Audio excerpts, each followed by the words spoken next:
ایک دفعہ کا ذکر ہے کہ ایک بندر ندی کے کنارے ایک درخت پر رہتا تھا۔ بندر اکیلا تھا کیونکہ اس کا کوئی دوست یا خاندان نہیں تھا، لیکن وہ خوش اور مطمئن تھا۔ درخت نے اسے کھانے کے لیے کافی میٹھا جامن کا پھل دیا۔ اس نے اسے دھوپ سے سایہ اور بارش سے پناہ بھی دی۔ ایک دن ایک مگرمچھ دریا میں تیر رہا تھا۔ وہ بندر کے درخت کے نیچے آرام کرنے کے لیے کنارے پر چڑھ گیا۔ ہیلو، بندر نے پکارا، جو ایک دوستانہ برتاؤ کرنے والا جانور تھا۔ ہیلو، مگرمچھ نے حیران ہوتے ہوئے جواب دیا، کیا تم جانتے ہو کہ مجھے کھانا کہاں سے مل سکتا ہے؟ اس نے پوچھا، میں نے سارا دن کچھ نہیں کھایا اور میں بھوکا ہوں۔ اب آپ سوچ رہے ہوگے کہ مگرمچھ بندر کو کھا جانا چاہے گا، لیکن یہ بڑا ہی شفیق اور شریف مگرمچھ تھا، اور یہ خیال کبھی اس کے دماغ میں نہیں آیا۔ میرے درخت میں بہت پھل ہیں، کیا آپ کچھ کھانا چاہیں گے؟ بندر نے کہا، جو خود بھی بہت مہربان تھا۔ اس نے جامن کا کچھ پھل مگرمچھ کی طرف نیچے پھینک دیا۔ مگرمچھ اتنا بھوکا تھا کہ اس نے تمام جامن کھا لیے۔ حالانکہ مگرمچھ عام طور پر پھل نہیں کھاتے تھے، اسے میٹھا میٹھا پھل بہت پسند تھا، اور گلابی گودے نے اس کی زبان کو جامنی بنا دیا۔ جب مگرمچھ اپنی مرضی کے مطابق کھا چکا تھا تو بندر نے کہا، جب بھی آپ مزید پھل چاہیں واپس آ جائیں۔ جلد ہی مگرمچھ ہر روز بندر کے پاس آتا تھا۔ دونوں جانور اچھے دوست بن گئے۔ وہ باتیں کرتے، ایک دوسرے کو کہانیاں سناتے اور بہت سے میٹھے جامن ایک ساتھ کھاتے۔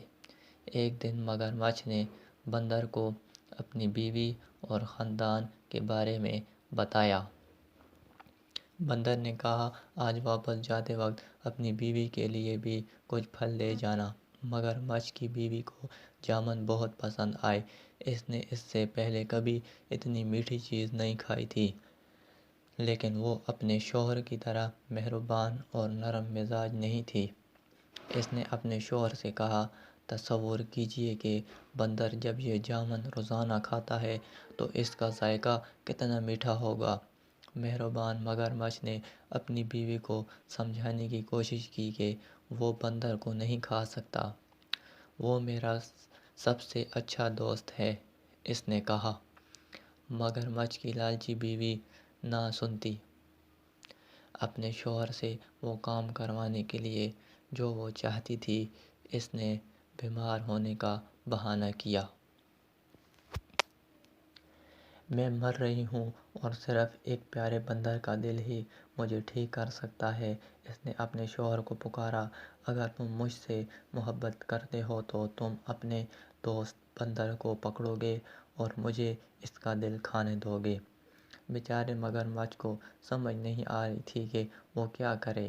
وہ اپنے دوست کو کھانا نہیں چاہتا تھا، لیکن وہ اپنی بیوی کو مرنے نہیں دے سکتا تھا۔ آخر کار اس نے فیصلہ کیا کہ اسے کیا کرنا ہے، اور اگلی بار جب وہ بندر کے پاس گیا تو اس نے اس سے کہا کہ وہ اس کی بیوی سے ملنے آئے، کیونکہ وہ جامن کے خوبصورت پھل کے لیے ذاتی طور پر اس کا شکریہ ادا کرنا چاہتی تھی۔ بندر خوش ہوا، لیکن کہا کہ وہ نہیں جا سکتا کیونکہ وہ تیرنا نہیں جانتا تھا۔ اس کی فکر نہ کرو، مگرمچھ نے کہا، میں تمہیں اپنی پیٹھ پر لے کر جاؤں گا۔ بندر راضی ہو گیا اور مگرمچھ کی پیٹھ پر کود کر بیٹھ گیا۔ چنانچہ دونوں دوست گہرے چوڑے دریا میں چلے گئے۔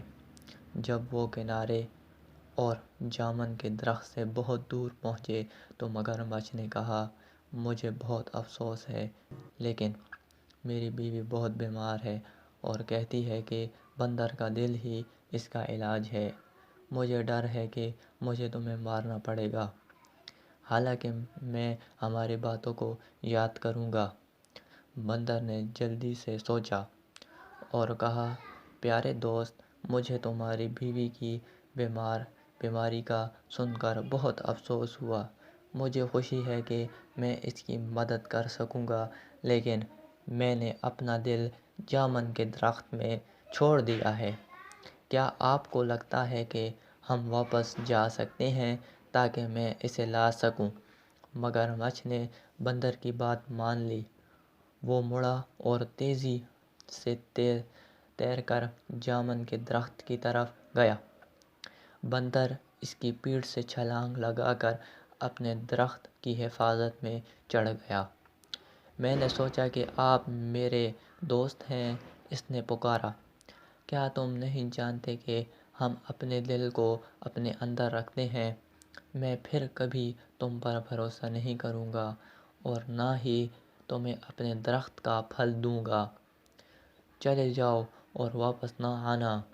مگرمچھ نے اپنے آپ کو بہت بیوقوف محسوس کیا۔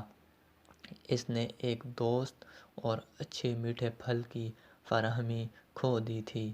بندر نے خود کو بچا لیا تھا کیونکہ اس نے جلدی سوچ لیا تھا۔ اس دن سے اس نے پھر کبھی مگرمچھوں